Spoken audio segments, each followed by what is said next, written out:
And we are live with the 256th episode of Absolute AppSec. I'm Seth Law at Seth Law on the social medias, joined today by a guest co-host, John Poulin.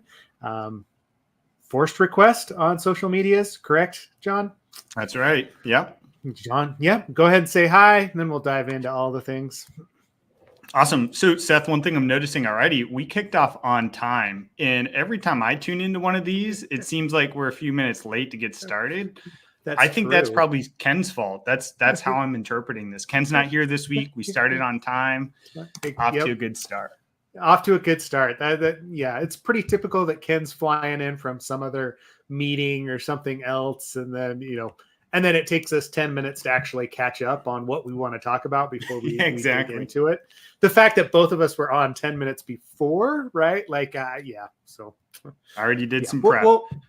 We'll blame Ken, and we can mock him about it at a later time. We'll make him watch the recording.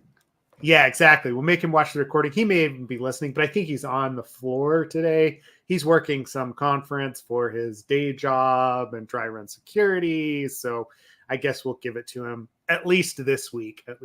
But I appreciate you coming on, helping co-host, and just being generally awesome for helping out with the podcast, man. Yeah, happy to be here. I'll introduce myself wicked quickly. Go for it. My name's John Poulin. Like Seth said, I go by forced request on most places on the internet. You won't find me on TikTok though. I don't have that one yet, but I do have an Instagram now. So, CTO of a company called Cloud Security Partners. We do AppSec, CloudSec type work. Before that, I worked at GitHub for about 4.5 years. And then even before that, I worked with Ken and Seth doing some AppSec consulting type work. And that's really how Seth and I got to know each other. So we've known each other for 13, 14 years at this point. I try not to think about it. Yeah. Yeah, I try not. Yeah, I'm with you. I try not to think about it. I mean, we could go all the way back to the days when, the web exploitation framework, WXF stuff that we all worked on and then, kind of let die, like all good security project, open source projects, right? But yeah, there's a lot of factors in play there. Yes, there was. Yep, I'm posting your X or your Twitter, whatever you want to call it, link here. But sure. John is in the Slack with us.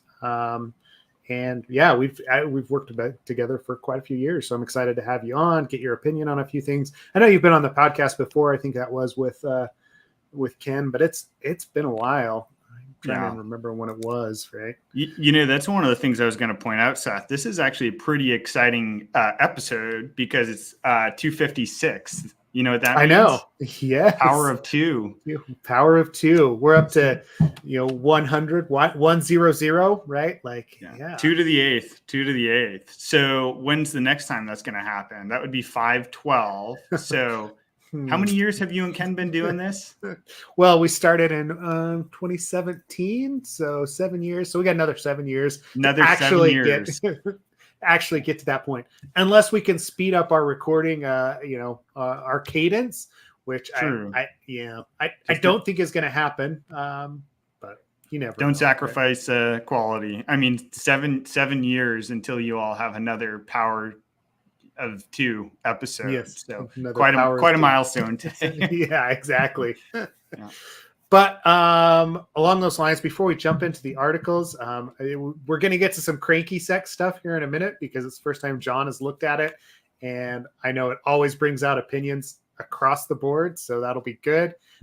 First things first, though, I did want to post the training schedule that Ken and I are on for the fall.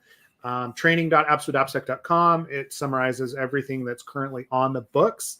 We are going to be doing a virtual session of practical secure code review at the beginning of October.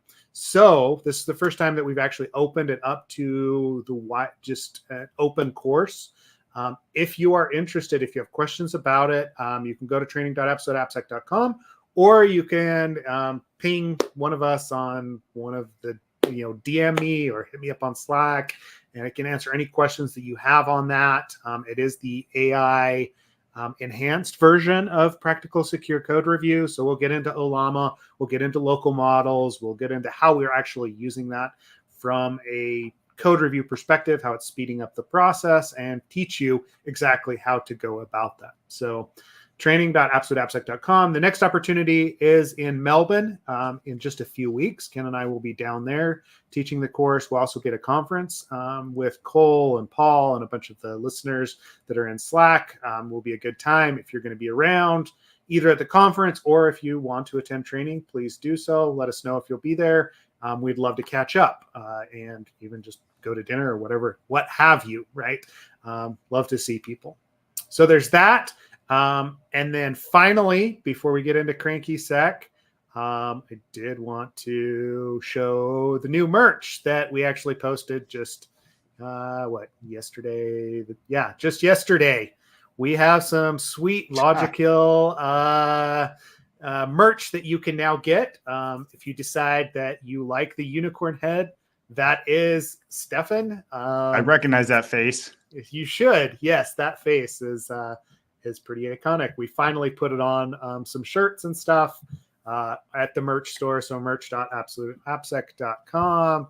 And support the podcast that way. 10% off with code Logical. That's basically free. Good stuff. Exactly. It is basically free. There you go. Buy some for your parents. The grandparents, aunts and grandparents. uncles. Yep. Somebody asked for the pink version after I posted just like the normal one. So we created a pink version, right? Sweet. Next level, cool. 3,600. Great. Next. Yeah. Yep. Yeah. They're nice, man. Good shirts. Anyway.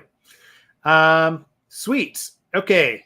So to get into it, now that actually before we get into the article, Seth, I wanted to ask your opinion on something, because this is something that I deal with pretty regularly as well.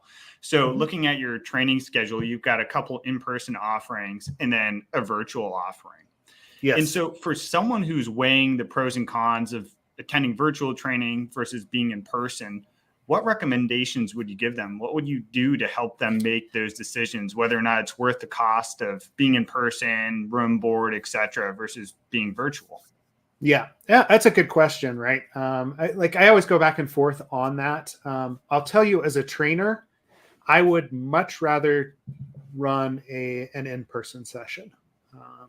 And that, there are very specific reasons for that. Number one is just the concentration of both me as a trainer and the attendees.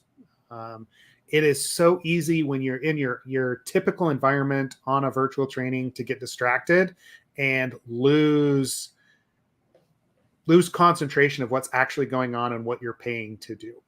We've had this problem multiple times. I mean, it really popped up during the pandemic, during the COVID years, because we were only doing virtual trainings for a couple of years there. And while the content is the same, we don't get the same interactions from the students. A lot of people won't even turn on their video for that time, which I mean, I get it's awkward to be on video for 8 hours at a time, especially sitting there, just, picking your nose or whatever, what have you, right? Like whatever it is that you do in that situation. But people don't interact quite the same. People aren't as confident, and it's harder to drag answers out of them as a trainer to get them to engage solely with the material. Most of the people are typically doing something else at the same time. Now, that being said, the virtual training, like if you go into it knowing that those are the limitations and expecting to get involved to really like take advantage of the opportunity that you have, because it usually is like the cost is less. You'll see that on the training page. The cost is less for the virtual one. And that's mainly because Ken and I on that same level, we don't have to travel. Like we don't have to take 2 days away from family or whatever it is. That's very true. Give the training. We don't have to pay for flights and hotel and everything else that goes into that, the front end and the back end. And so the training can be offered at a lower cost, which is great. But you've got to take it with a grain of salt, and you've got to dedicate the time to actually concentrate. You've got to turn off, whatever your work Slack is, if they're the ones that are providing that, and actually dig in. and ask questions, right? Like that's my biggest complaint being a virtual trainer at times, is that it feels sitting like there listening to no feedback. Yeah. It's a little easier because it is Ken and I, so we bounce things, back and forth off of each other. We're always on camera. We're always having our same discussion, but we have that rapport. We're used to it. It's a lot easier when we have a class of 15 to 20 people. Everyone's involved, everyone's concentrating, and we can feed off of that, and we can give you specific answers to the questions that you have. So I think it probably depends on your personality, whether or not the virtual is something that you can engage in, or if that's the only thing that you can afford. That's great too. But the in-person trainings, that's what I love to do. That's why I do training. We do the virtual one as just an option, just to give people that opportunity. So I don't know. I mean, you've done a bunch of training too. Like, what is your experience with virtual versus in person? Yeah, I mean, I think we're very much aligned. Running a virtual training as one individual, one trainer, is extremely painful, right? Because you're talking nonstop. No one tends to give you as much feedback. Versus in person, I can talk nonstop, but I can encourage group conversation. And sometimes, I like to have folks come up and actually teach, part of it. Like, hey, you're doing really well. You understand this material. You completed the exercise. Come on up in front of everyone. Let's have you walk through it, share your thoughts. And to be honest, a lot of times I learn from them as well. Mm-hmm. So most of the time I'm training, I'm spending my time walking around the room, just watching, what folks are doing. And you can't do that in a virtual training. It doesn't work the same. So very much the same mindset when possible. I would much rather be in a room training folks. If I were taking the course, I would much rather be in the room as well. But the flexibility, I mean, you can't say enough about the flexibility. I mean, we've got folks, working for us here that are looking for training opportunities, but it's incredibly difficult to line up a specific in-person training opportunity along with travel, to work into their personal calendars, their professional calendars, and, accommodate all of that. So I really appreciate that you all are kind of doing both here. So that's awesome. Yeah, we're trying to expand out the option, right? Like, especially this stuff that's really like application security basics, the stuff that everybody should have to step through. And we've been talking actually with the OWASP training committee on this as well. Like, what are the basics for an application security professional? Things like, I know how to conduct a penetration test, right? Like, I know what the OWASP, testing methodology is, how to do each of those items. It's stuff that you can learn, and there's multiple avenues of that, but there's not really a certification process for that yet, right? But there's that training. There's secure code review should be something that should be in your back pocket as well, because you're going to be asked to do it at some point, even if it's not a day-to-day process. There's things like dependency analysis, right? Like all of these kind of like application security engineering tasks that really, if we're looking at someone that's in that role, they should be able to perform, right? Yeah. So, I don't know, like it'll be interesting. Like I said, this is the first time that we've offered up a virtual course to the wider community, just open enrollment. So we'll see how it goes, see who actually gets involved. We've been asked for it multiple times, and then we're trying to figure out other more asynchronous ways to offer the training as well. I don't know if you've played with that in the past, but again, right, like it's diminishing returns when it comes to that sort of training, right? Like we've all done the compliance training where it's, hey, here's a 20-minute YouTube video, and then I have to answer 2 questions about it.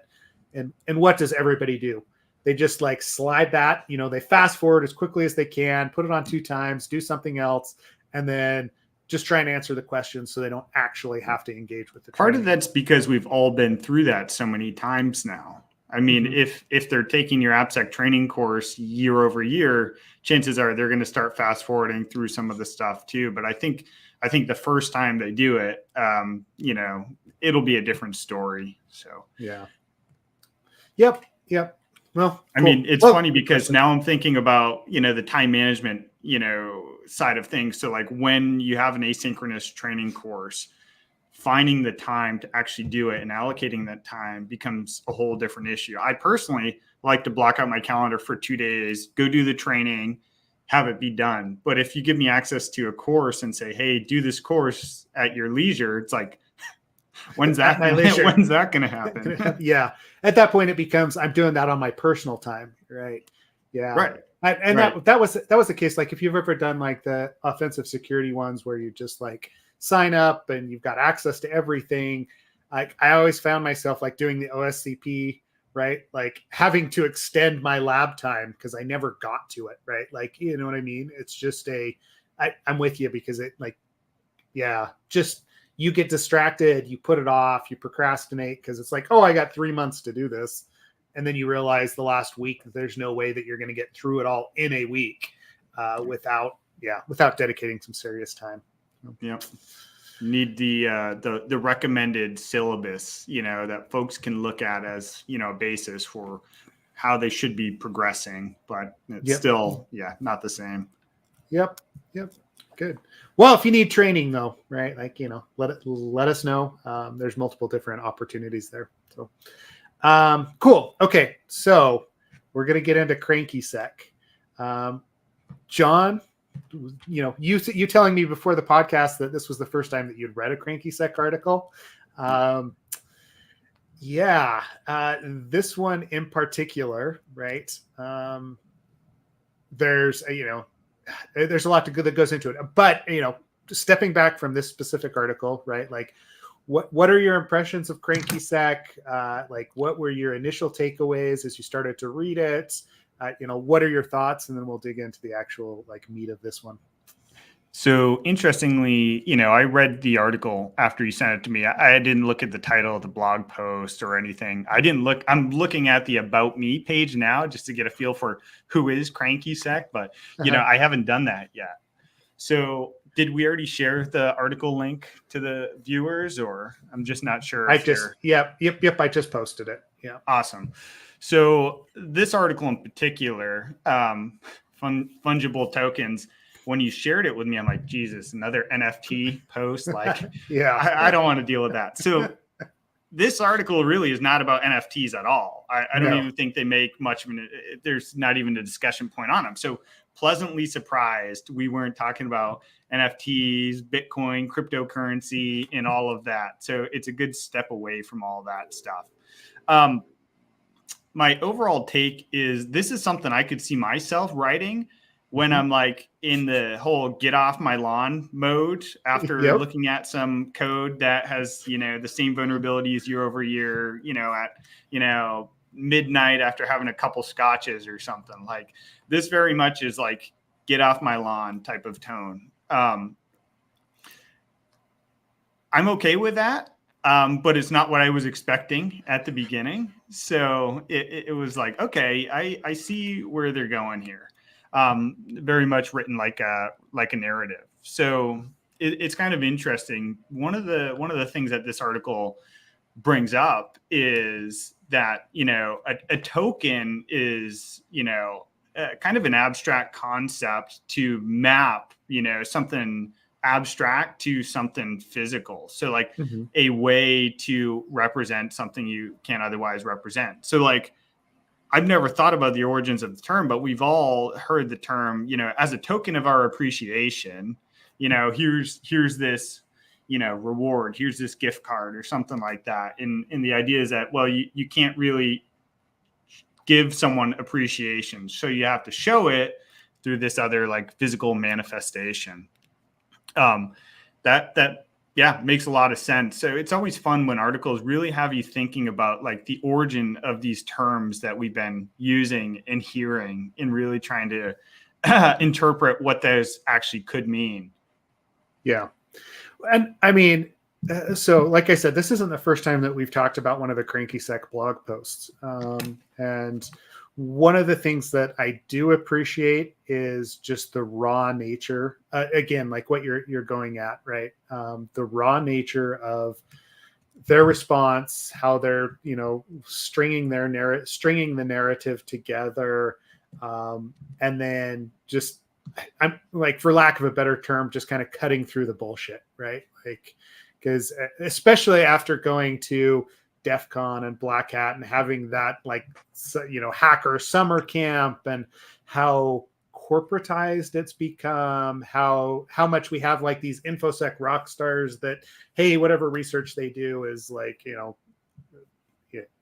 blessed to us from on high, right? Like that type of thing, where there's so many people that are in the trenches just working on a day-to-day basis that may not necessarily have that same sort of platform. And that's kind of what it feels like coming from CrankySec, is it's not necessarily this corporatized, right, like sanitized version of what's going on the ground. But it is, it's just more real, I guess, is kind of where I go with it. Yeah. So they talk about the tokens in this article, right? Like right off the bat, the fact that tokens are symbols. And okay, the one line here that actually I should probably, let me just share this really quick. So as we're kind of going through it. By the way, I always love when articles, have like back in the late 90s and early 2000s. I'm like, okay, I can relate to this now. Yeah, right center where you're looking at. Yeah, exactly. But like right up at the top, though, right? Like this claim that they work through, right? Like, or this is what they're basing the article around. Important thing here is that tokens are symbols, and we're seeing the transformation of our profession from necessary to symbolic. I like, first of all, right, like without getting into it, right, is that something that you agree is happening? I mean, they kind of lay out the case for it here, but is that your feeling? I would say not to the extent that it's their feeling. That's for sure. So, as we kind of decompose the article, a little bit, they kind of compare a software engineer at Meta making, $500,000 a year to someone, who is basically doing IT security work, making $75,000 a year, and basically indicating that like the engineers at Meta aren't doing anything worthwhile at all. Right. So that was my read. Like, shots fired to folks working at Meta saying they're really not doing anything. Which, I have Facebook. I don't really use it a ton. A lot of other fun stuff came out of Meta. But I think the numbers there are probably a little skewed. So like engineers at Meta, very likely making $500,000 a year. I haven't looked at what the average salaries for a software engineer over there, but that sounds about right with where I was last seeing the numbers. $75,000 a year for someone doing like IT security work. I'm not sure that that's the average. I think that's lowballing it for the point of, having contrast. Yeah. And I mean, I get what they're going at there, but realistically, they're comparing a senior level software engineer making that sort of money with your like junior analyst working in the SOC making $75,000, right? Like, and the value the company is getting out of it is probably like, there's an argument there to be made. Like the only thing a software engineer at Meta is doing, them claiming that it is, just making you click on ads, or they're looking for better ways to get, put those ads in your face. Yeah. I mean, that is, like Meta, Facebook, Instagram, we're not their customers. You know what I mean? Like their customers are the ad networks. And so of course they're going to prioritize ads on those platforms because that's how they make money and that's how they stay in business. So while I get what they're saying, I don't know if it's necessarily the case, but to their point, they bring up the problem of scaling. So hiring folks right out of college. And then at that point, maybe we're talking that $75,000 a year. But those folks theoretically should be reporting to someone else a little more tenured that's given them the guidance that they need. Folks have been writing code longer than folks have been securing code. So I think it's just common that development is going to outpace security. We've got to find a way for security to keep up. But in the same sense, we're also focused more on having developers be more security aware so that we don't necessarily need those folks wearing a security hat, right? If all of our developers understand security fundamentals, know how to write secure code, maybe we don't need to focus as much on building AppSec engineers. And I mean, this is something that comes up over and over again. We need folks early in their career to start understanding this stuff, and we have to adapt and learn how to train them and learn how to gauge those metrics. Are we doing well at this? Are we not doing well? What things should change? Where should the security industry focus their attention as a whole? Having old folks like you and I doing all the boots on the ground type of work isn't scalable. We need other folks to start doing that stuff. So no, it's not. I mean, it's the whole idea of like we're training everyone to actually get to that point, and being like I know you're a consultant now as well, but it's always interesting to see the different ways that companies respond to that, right? I've got one specific client that I'm thinking about that I've been working with for a couple of years, and security has never been the security team has never been super well funded, right? And so they've always tried to just throw money at like a tool to solve their software security problem. And you know how well that goes when you don't like fund someone to actually run those tools or whatever it is. But it's been interesting to see as we get in and we talk with the developers, they are very security conscious. They want to do the right thing, but they've not been given that opportunity from management. And so like we have like this, just the last couple of weeks, one of the their static analysis tool, the one that they put into place 2 or 3 years ago, the license is up, they've got to renew it. And all of a sudden they're actually having discussions. How do you justify it? Yeah. How do you justify it when it's outside of their DevSecOps pipeline and they rarely go in and look at it? But on the compliance side to customers, they've been representing that they do static analysis all this time. And what actually came up is the development organization is switching from, they're actually switching on to the GitHub platform. Like they're pushing all of their code over to GitHub Enterprise. And now the discussion is, oh crap, with Actions, we can actually use some of the static analysis tools, put it in line and have it report on a PR basis. And then we don't have to go to security for any of this. And I'm like, hallelujah, right? Like, and this is coming from their like solution architects, their like software architects.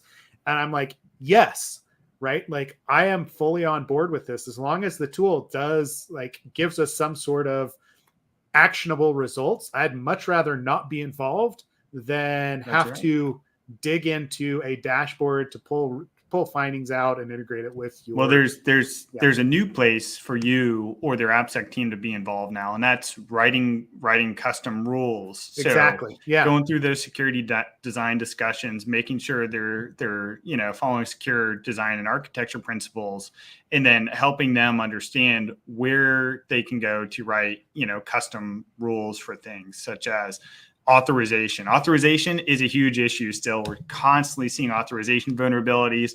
Folks are hitting the media because of stuff like that. Well, it's an extremely complicated thing. And it's one of my least favorite things to deal with because it differs so much for every organization.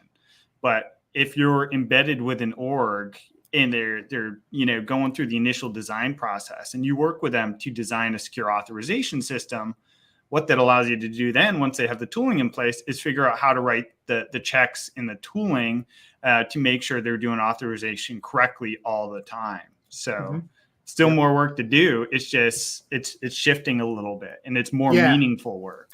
Yep. Well, and I mean, that's what I've been trying to get to with clients specifically, but even development organizations over the years is I'm like, as we get in there, right? Like, oh, we're doing vulnerability identification. But we're doing it at like the worst possible time after something's been released or right as it's about to be released to production. And so finding the vulnerabilities, yes, you're saving the company from exploitation or sensitive data disclosure or authorization issues. That's great. But we could have solved that during the design phase or during other phases had we been involved, or had they approached it in a different manner. I think you're only wrong about one thing there. The worst possible time is actually during the incident response process from when they got breached, because I see a handful of that stuff. Almost the worst possible time. Exactly. Right? Like let me caveat that. Almost the worst possible time. Yes.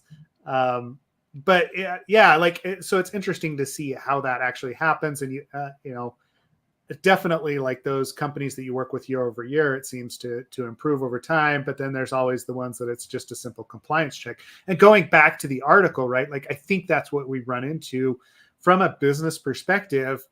The value that business gets out of the engineer who can improve their analytics is better than the value they get out of a security engineer.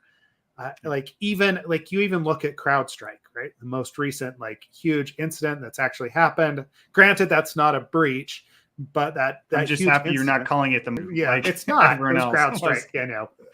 Yeah. But okay, so CrowdStrike happened. Is CrowdStrike really getting punished from a business perspective for having that problem? Right. Yeah. No. I'm not expecting an answer, but you look at their stock price, you look at what's going on in the industry, and for a couple of days, right? Like, it definitely went down and it impacts various things. It'll be interesting to see what happens with, like, the Delta lawsuit, because that is a material impact, right? But most likely that's going to get covered by insurance or something else. Yeah. Someone's going to foot the bill. Yeah. Somebody's going to foot that bill, which doesn't actually equate to, hey, the company was punished for a security incident. It's like, oh, well, what did they come out with? They came out with, well, it looks like we need to throw more developers at this and more testing at it, which is appropriate because that's where it fell down. And it's almost like now everyone knows who CrowdStrike is. They're going to forget pretty quickly that's the reason. And any news is profitable to the business, right? Right. Yeah. I think you're right. And I think that's what this this post is calling out, really. But then at the end, it just kind of lays out, where does this leave us? No idea. So this is kind of like, we're just pointing out the problems here. I'm not really sure what CrankySec does, but they seem to indicate here in the article that they're trying to fix this thing, and they're raising funds to get some formal entity off the ground. So, like, as a reader who just stumbles on this post, like, I'm a little confused. I don't know what this entity would be doing. Like, is this a consulting firm they're trying to build, or is it just, are we funding them for more cranky blog posts? Like, I'm not sure. I'm not sure. And like, you get to the end of this and there's not really, like, you talk about marketing and you always want, like, that call to action. There's not really that here outside. Exactly. That's a link to their Discord, by the way. We're trying. Yep. That's Discord. So you can go in and join the conversation. Yes, they're trying to educate people and, like, hey, guess what? Company needs to up their game when it comes to the security side of things. But this doesn't change. And I read this, like, the paragraph that's on this on the screen right now, right, about AT&T can't go and send you an email saying, oh, we lost your data. There's nothing you can do about it, right? Like, oh, here's 2 years of whatever, right? Like, protection, right? Like credit protection. That's about all we ever get as consumers out of this. And I always go back to this, right? Like, early in my career, I was at I worked at a bank. I would, help form their penetration testing team. We were talking about incident response. We were talking about data disclosure. And this exact problem came up when I was there, because it was almost easier to actually expose all of the customer's data, pay the fine to the FDIC, and then never have to worry about protecting data again. It would have been less expensive for the bank to do that than to constantly update and keep things going. Now, like, they never would have gone with it because they got to keep that relationship with the consumer. Right. But we have never seen companies punished, right? Like there's very few companies that have gone out of business for being breached, for having a security incident, right? Like, I mean, that poses another question. Do we think society would be in a better place if CrowdStrike went out of business? Yeah, yeah. Like, okay, so this was a big topic of conversation. No, I'm not saying that it would be, because it's something to think about for sure. It is something to think about, because if I look at it, I always laugh that I have my investing strategy is called buy the breach, right? I wait for a company to get breached, for their stock to go down a little bit, and then I buy some stock in that company.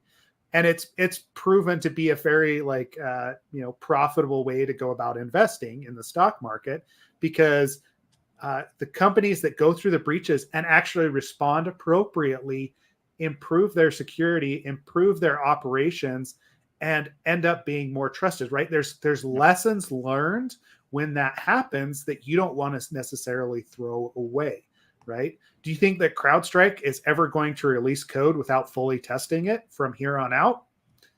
Probably not, right? Not intentionally, but then I start questioning what does it mean to be fully tested? That's a whole different topic. So there's challenges. I don't think things would be any better if CrowdStrike went out of business. In fact, I think that would hurt a lot more, because they have a lot of customers and they are doing good work despite my CPU constantly being at 80% with CrowdStrike agents running. I believe they're doing something of value. And I don't necessarily believe that them going out of business as a punishment benefits anyone, really, other than serving a point that we need to take things seriously. But accidents are going to happen. I mean, in traditional engineering, building architecture plans, they're designed a certain way, not always built entirely to the specification. Things go wrong, buildings collapse. This isn't really much different, except it's more wide scale because of it being digital. Yeah. And it also goes back to like the issues, to take it into the physical realm a little bit more. It goes back to the issues that Boeing has been having, right? And to your discussion point about building out tests and having this idea of test-driven development, that you're targeting specific requirements, that's what we should be looking for as far as the discipline goes. So both CrowdStrike, Boeing, any sort of engineering, you've got to build towards a specification. You don't have that specification in place, you can't test for that specification. Guess what's going to happen? Variability and problems. So it now, in the physical space, we do have agencies and we have regulations that actually specify what buildings have to look like, what sort of engineering needs to go into it in order to be a business, or be a building that can be occupied for homes or whatever it is, from a safety perspective. We don't necessarily have that in the software space. Yeah, you're right. But those specifications are also built with some margin for error factored in as well. So who's to say that this CrowdStrike incident wasn't that margin of error, that one area that, someone thought acceptable risk? Yeah. And I mean, it becomes a compliance versus real security discussion as well, right? Who's going in and looking at their test suite to making sure that it covers every single instance, right? Of every single fuzz possible problem that exists. Because they probably were doing your traditional unit testing, functional testing. That they have some sort of a QA, quality assurance, staging, whatever, organization in the company to test those sorts of things to make sure it's performing as expected. And there's always going to be gaps there, right? From a security perspective, from an IT perspective. So. Were you directly affected by the CrowdStrike incident at all? No, we don't use Azure or Windows. Right? No, not the company, but the Alex, my wife and I and Thorin were traveling. You flying? And so we were delayed by a couple of days, thankfully on the return end from vacation. So it wasn't that bad, but I was sitting in the airport, everyone was angry, and I'm just like, I'm not surprised this happened. I feel bad for CrowdStrike actually, and we're going to make the best of it and just like enjoy our time here and be positive. Yeah. It was, no, we didn't necessarily get, I was home at the time. It was a week or so, it was before DEF CON and my travel to Vegas. That was the question. Is it still going to be around? And we saw Delta like struggled out of most of the organizations getting back online there. And that is who, I'm in Salt Lake City, so that's who I fly. But by the time I made it, it wasn't an issue. So good. Cool. Let's see if I have any other final thought. Any final thoughts on this? I mean, generally speaking, I'll definitely take a look at some more CrankySec posts in general. Like, I feel like this type of writing is very much a way that I would like to write. In fact, Mike, my business partner, bought me the domain Complaints by John because I tend to be very vocal about my opinions on things. So like, I'm like, I could write like this. This looks fun. Yeah. Well, I mean, I think. Yeah. Oh, go ahead. No, I was going to say, let us know when you start posting, and we'll, right. We'll talk about it on the podcast. But yeah, the stream of consciousness, stream of thought, and actually like exploring where that takes you and how it makes you feel is, I think it's fairly useful. Like, it's a fairly useful writing premise, even to be shared. Right. Yeah, I think what I'll end up doing is during our next Cocktails and Cloud episode, I'll make a couple extra cocktails, do a late night episode, and then just go on a rant about something that's been bothering me. We'll see where it goes. Cool. No. Yeah. And we didn't actually mention it. Yeah. Oh, go ahead. No, I was going to say, like, we didn't even mention that when we introduced you. The Cocktails and Cloud episodes that you've been doing on YouTube are super fun. Appreciate that. Thanks. The Absolute AppSec socks, right? Like, you were wearing the socks that one episode. Good stuff. Yeah. Right? Yeah. I had the Absolute AppSec socks. We've done like 5 episodes featuring different cocktails, talking about things in the cloud. So generally designed to be 5 or 10 minutes, pretty short scale.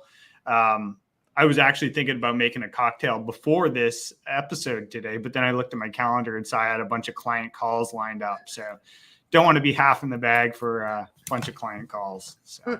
For cocktails or client calls? Which one is it? Yeah. Yes. Yeah. Cool. Okay. So I think that's good on the CrankySec stuff. Just drinking Polar Seltzer today. Yeah, there you go. It is, it's not quite 5:00 yet. So it is somewhere. It is somewhere. That's true. It always is somewhere. Sweet. Okay. So next up, I was trying to decide. Let's talk about Keith's article. Okay. Yeah. So Keith Hoodlet, securing.dev, was on the podcast. It's been a couple of years. But we had this discussion come up actually a couple episodes ago with Justin Collins on leadership and, making the transition from being technical to being a middle management, right? Like whatever it is, what have you. But Keith is talking about, and here, maybe I'll show this one too.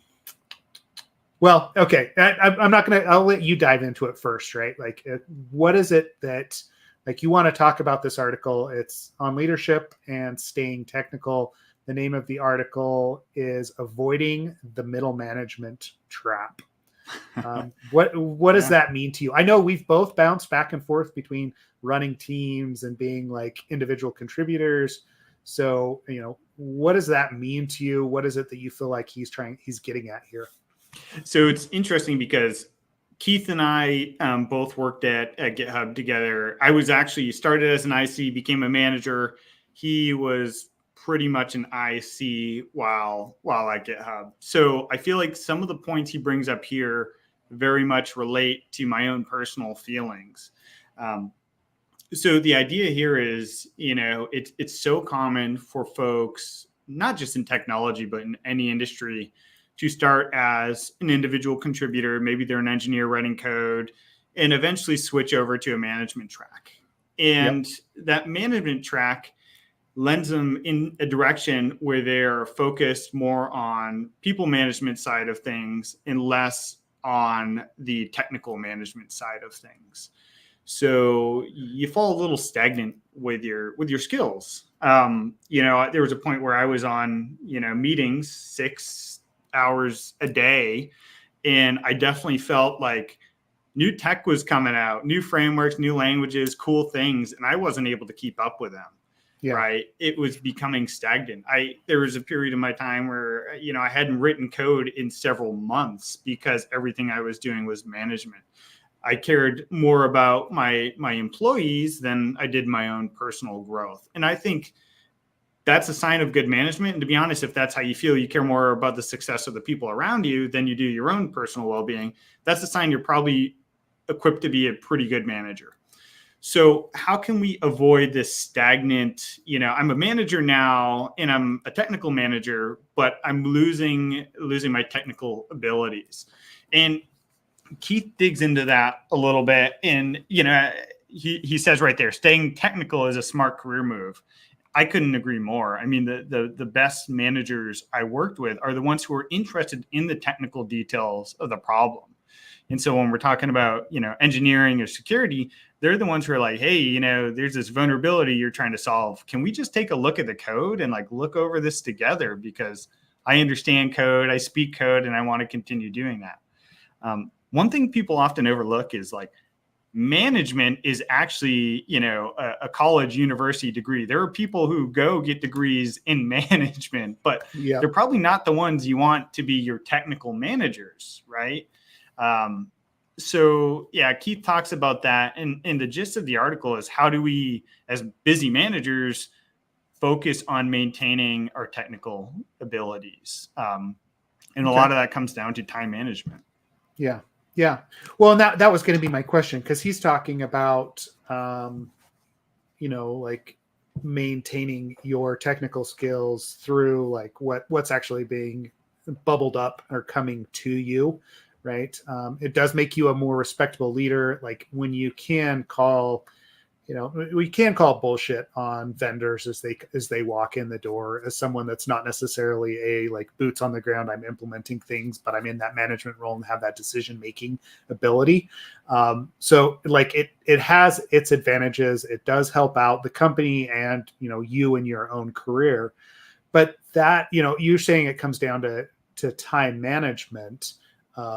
It also, in my experience, it comes down to kind of the size of the team that you're trying to manage as well, especially if you are putting their careers, their growth at a level that is helpful to them, right? If you have 10 plus people reporting to you, the ability to actually stay technical becomes a more difficult problem. If it's 5, right? Yes, there's going to be a little bit more leeway that's in there. And so the way I kind of think about that myself is, if I'm managing 10 people and I feel I don't have the ability to focus on myself at all, in turn, and this may take weeks, months, in turn, I'm going to be a less effective manager because I'm not going to be able to help them in the way I need to. So you really do have to find that balance. I think having 10 employees reporting direct to you is on the high end, and generally it's too many. I think 6 to 8 is kind of the sweet spot. And this is when you kind of have to look at your organization and figure out, okay, what the heck are we doing as an organization where we have, double digits people reporting to a single manager, and what can we do to remedy that? Chances are that type of organization is not the type of organization that's going to allow you to take a few hours a week to do your own personal research to better yourself. And so that's when culture comes into play as well. The other side of things is motivation. Time management is, one part, but if you have no motivation to do this stuff, well, I'd rather just talk to my employees for 6 hours a day. And at the end of that, wrap up. Without the motivation, I'm not going to go do these CTFs, for instance, or read CrankySec blog posts, because that's what I need to do to, harness my technical skills. Yeah. Well, and I think there's an element of that kind of comes down to this. it comes down to the idea of imposter syndrome, right? And I know like there's a lot of people in our industry that definitely suffer from that. I know that I do. I get like, especially as I'm looking at research articles, I'm looking at frac, or I'm looking at stuff that's come out recently, and I'm like, damn it, right? Like I'm not keeping up, or I'm not like producing at the level of someone else, but we're also like running a business. We're trying to build like client bases. There's the business side of things that does take away from the technical side. And so it's this balance that you have to create. And to your point, right? There's a balance that you have to create as far as, hey, what is more important and what is it that actually will move you forward and keep you technical enough to be that manager that you want to be, as opposed to, hey, I'm just going to drop it and concentrate solely on, managing people, and go get your business degree or whatever it is, which isn't, I mean, that's not the worst thing in the world either.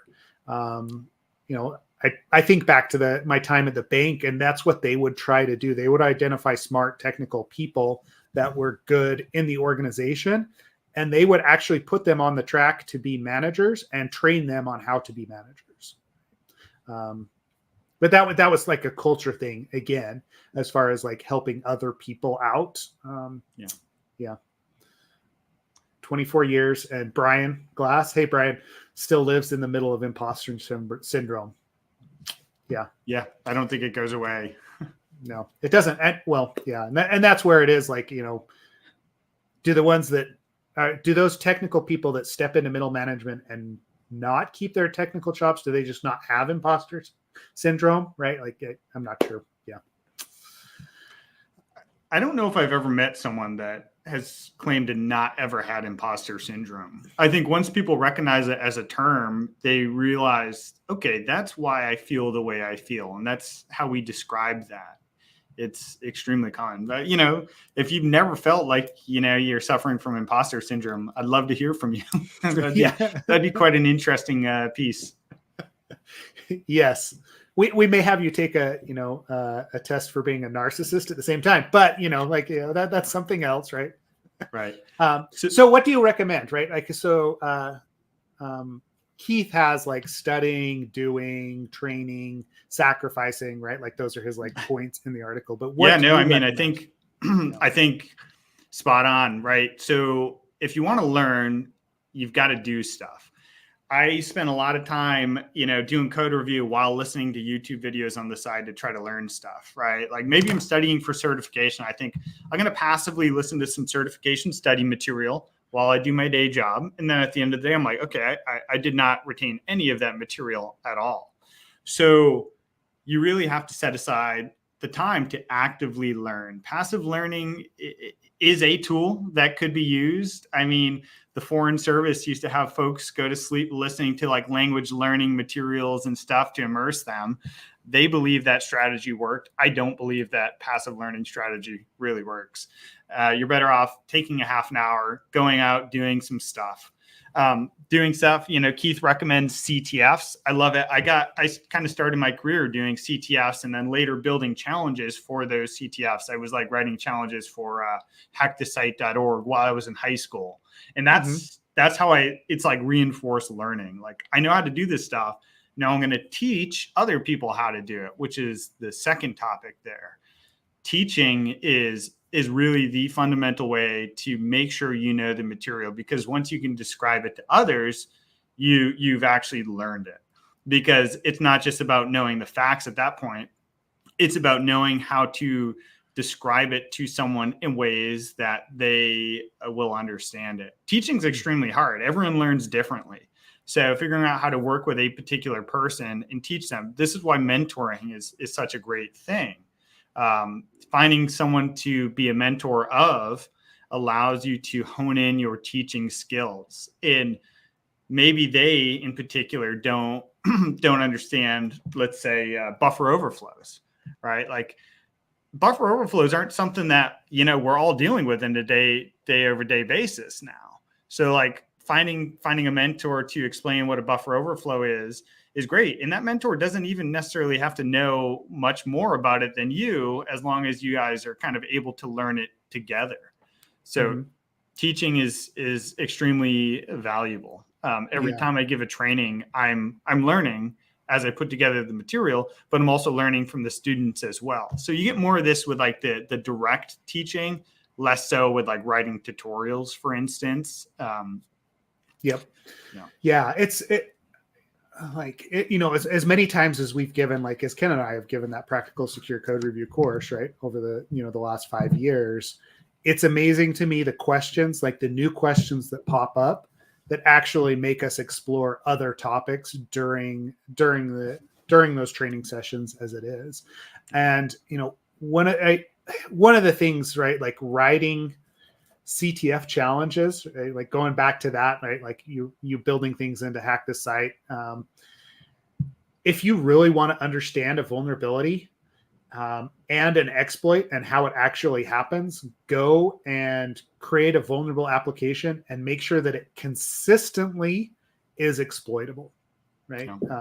Because you're going to understand the underlying tech, what's going on, where the flaw exists, how the frameworks interact with each other to expose the vulnerability in order to be exploited, and then have it reproducible consistently time over time is a very difficult thing.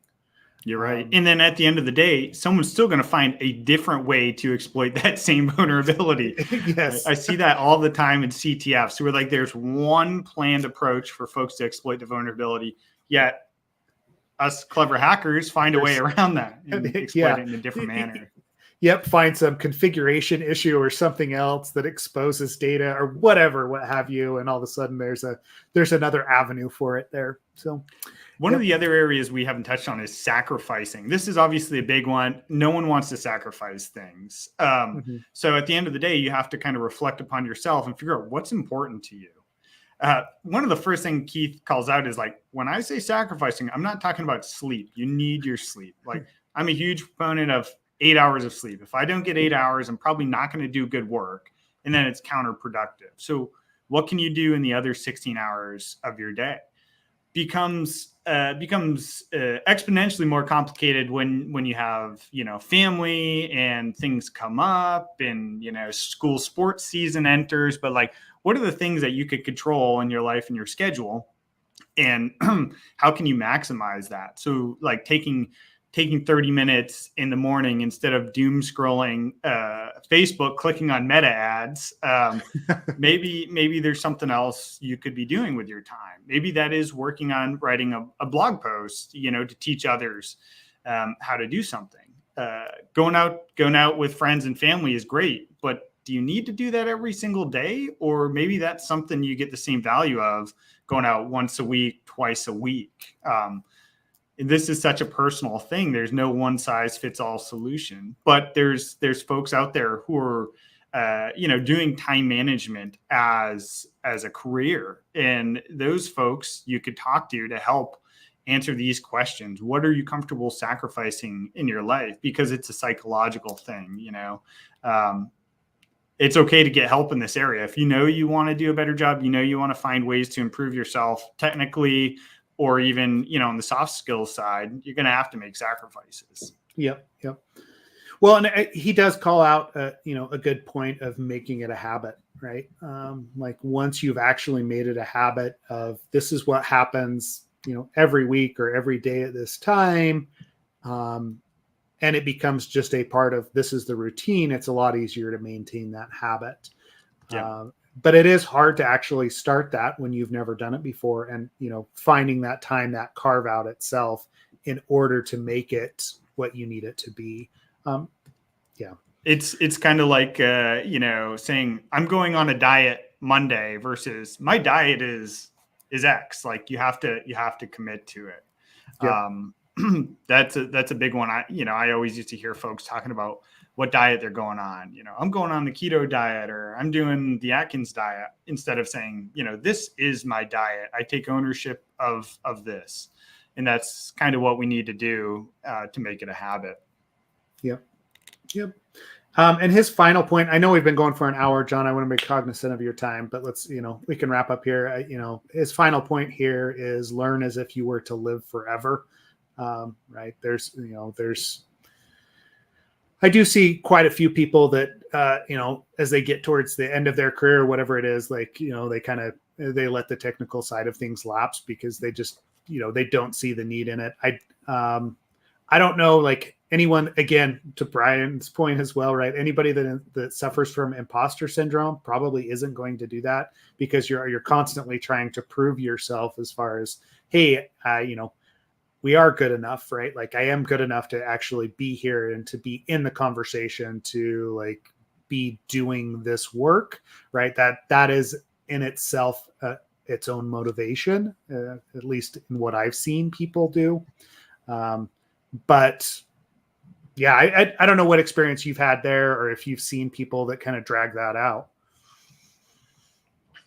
Yeah, I mean, you tend to see that with leadership. I mean, when you're in a medium to large size company taking on an executive level, the things you have to care about are just going to be different. And at that point, you're not going to be able to be in the trenches from the technical side. So I think in some sense, what we care about and what we're passionate to learn about are going to shift based on our career trajectory. You've got to find time for the things that, are meaningful to you. Like Seth and I, we like writing code. We like hacking on things. At the end of the day, we may be 20 years deeper into our career, but if it's a hobby of ours, we're still going to want to come back, hack some things, learn. And it's super important to find the time for that.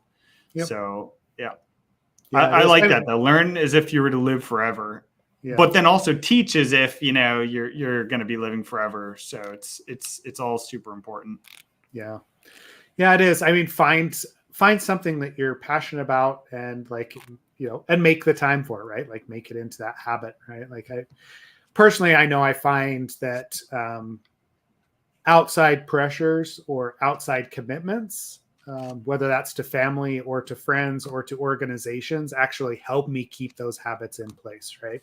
So like the podcast, I mean, we're at episode 2 to the 8th, right? We're at episode 256. Part of the reason that that's been maintained and we've done so well, or we've kept at it, is because it is the time that Ken and I set aside to get to know each other, to have friends on. And there is a pressure there that, one of us, we don't want to let the other person down. Right. And so we keep having that discussion. We keep looking for articles. We keep ourselves going with the podcast itself. And so like having that outside pressure can be a good thing. It's just, you don't want to commit to too much, right? Put a little pressure on yourself. But if you end up looking like a diamond, things went wrong. Yes, exactly. Maybe not, but yeah, depends what it is. Well, great. John, this has been awesome. We're going to have to do it again. We'll have Ken with us the next time around. Yeah, I'll bring some cocktails and we'll talk about some cloud stuff too. Yeah. We'll have some fun that's going to be it. Let's do like cocktail, like we can do a crossover episode of cocktails and cloud. You can send us the recipes and, I can screw it up because I'm not very good at mixing cocktails, but I'll keep my jokes to myself for now. Yeah. There you go. There you go. Yes, exactly. Awesome. No, looking forward to that. Yeah. Thanks for having me on. I appreciate it. Yeah. Thanks for coming on. And we will, we'll be back to the regular scheduled stuff next week. John, if people want to reach out or chat with you, where can they find you? Find me on X, on LinkedIn, crawl the internet and find my email. I'm not going to hand that out, but I'm sure you can find it. Yeah. This is going to be happy to chat. Yeah, an OSN activity, right? Like, somebody go find John's information posted. If you're a recruiter, though, I'm not interested. Thank you.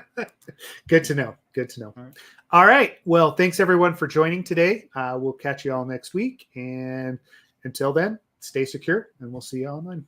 Cheers.